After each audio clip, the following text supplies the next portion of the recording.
I do want to bring in the Israel Defense Forces, one of their spokespersons who we've talked to before, Lieutenant Colonel Peter Lerner. He joins us now live to discuss the latest. And Peter, thank you again for taking the time to be here. Thank you, Josh. So up first, overnight, we did get breaking news that several, I guess, of these leaders, these terrorists, had been taken out by the Israeli army. Can you break down the latest information for me? Sure, absolutely. We are continuing our operation against Hamas. Its leaders, its infrastructure that is utilized for terrorism, its staging grounds, and absolutely we are operating in order to destroy any capabilities that they have, and they will never ever be able to conduct an attack against us like that again. We have killed a couple of their senior terrorists. The guy that was head of their aerial program, he was taken out, and he was also involved in the attack on Saturday by guiding and utilizing their aerial components such as drones and so on. And we also killed one of the terrorists that infiltrated into Israel, the Ali Kadi, who was one of those guys on the motorcycles that we saw breaching the fence, penetrating into Israeli territory, and ultimately he was involved in the butchering of babies in their bedrooms. So we are very, very focused on the Nukhba force, the special forces of Hamas.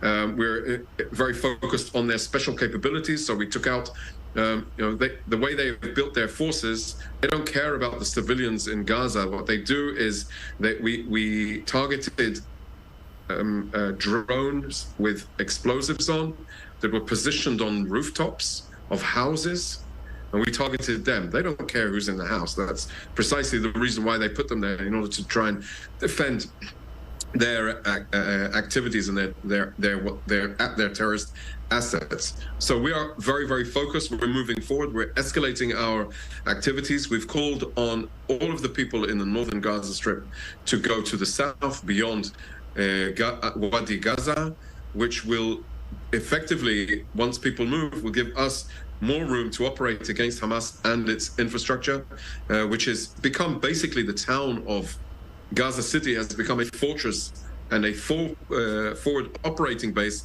of Hamas. That is where their command and control capabilities are. That is where they're operating from, and that is where we are striking. And I want to talk, of course, about the stories, because we discussed this the last time you were on, but you're hearing stories personally from survivors, from family members of folks who have died as a result of that attack 1 week ago.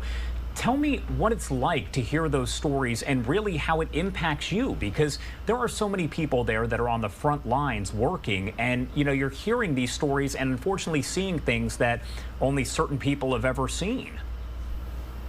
So it even came close to home today with the friend of my daughter, a sister of my daughter was at the party in the forest, and she was murdered in that party, and they just found and notified the family today.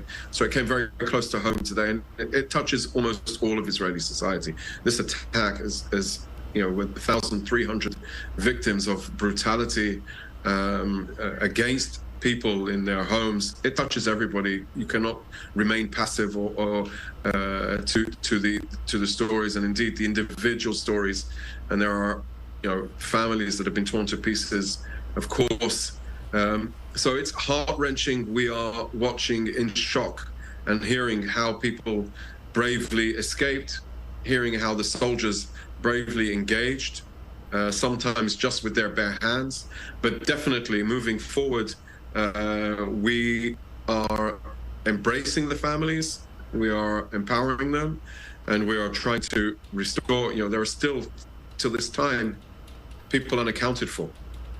So yesterday and today we've been conducting limited raids in Gaza across the perimeter to try and find bodies, and we have found bodies left in the field, either while Hamas was escaping back to the Gaza Strip, or in exchange of fire that they were killed, and the bodies of those that they had abducted had been left there. So we're conducting more activities in order to bring people home, and it is a very, very harrowing experience for all of us here. And I did want to ask, kind of on that same note, I know that on Twitter, Facebook, really all social media, the IDF has been very active with providing updates, posting photos, posting information, videos. Why is it so important for the IDF to be posting these updates constantly? So we are a democratic country with a army made of the people of the country. First of all, our responsibility is to report and be accountable to the people. And second of all, Israel is a very central part of international affairs. And there are a lot of people that are interested in what's going on here, whether it's for religious reasons of belief in the Holy Land, or people that identify with Israel as a democratic country in the Middle East and a beacon of that. And yes, indeed, we have our difficulties, but a lot of people are interested. So we feel it is absolutely necessary so that people can be informed from credible sources of what's actually happening on the ground, and that way they can be up to date. So we have it across multiple platforms in multiple languages. People that are interested about Israel, the best place to get about the IDF, the best place to get their information about the IDF is on our platforms. I agree, and that's why we appreciate you joining us to help break down, fact from fiction, because there is so much information that does get spread on social media that's not necessarily true, so we appreciate it. As far as the Middle East in general, one thing that a lot of people have said is that, the Middle East does have violence. It happens, but one thing that I want to get across, this is something that is so different, right? We've never experienced anything like this since the beginning of the State of Israel and even beforehand. Some people are comparing it to the massacres of 1929 before the establishment of the State of Israel.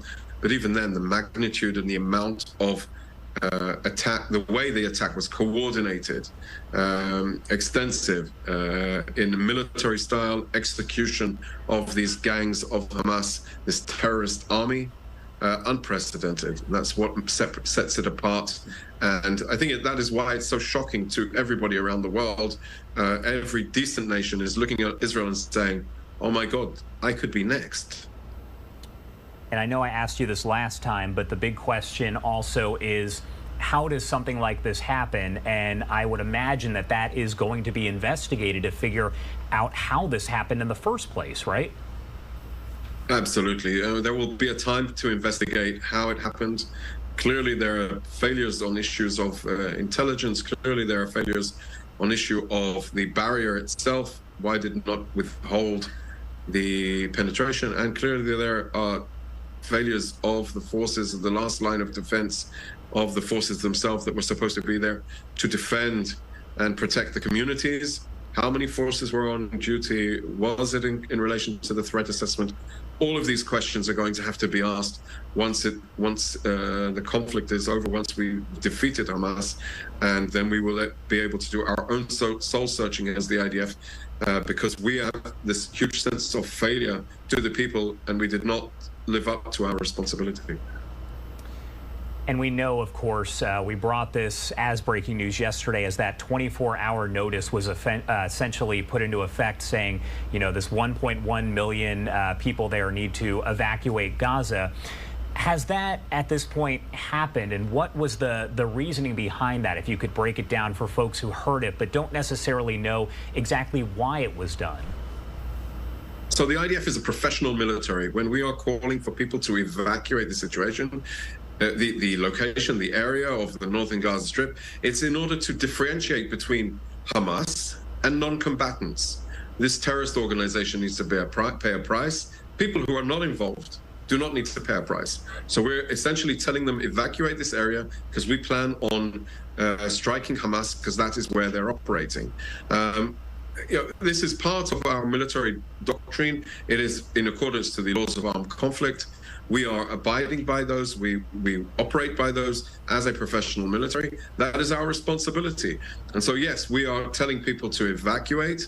We expect to see them go. And I can tell you, for the last, it was 36 hours now, or maybe even more, we've seen them evacuating en masse, which is a good sign, because Hamas, on the other hand, told the people not to leave and to stay put, to stay there in the vicinity of the northern Gaza Strip and in Gaza City, and by doing so again, jeopardizing them and showing their willingness to sacrifice them for their cause to protect them.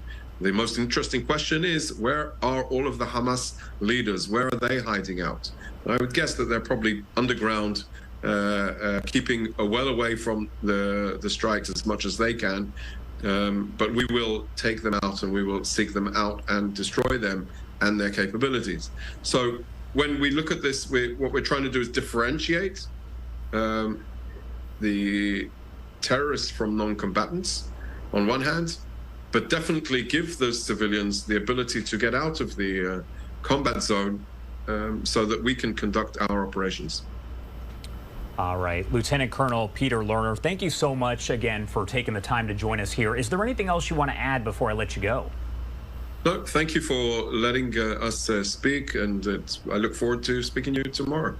All right. I will see you then. Be safe. Take care.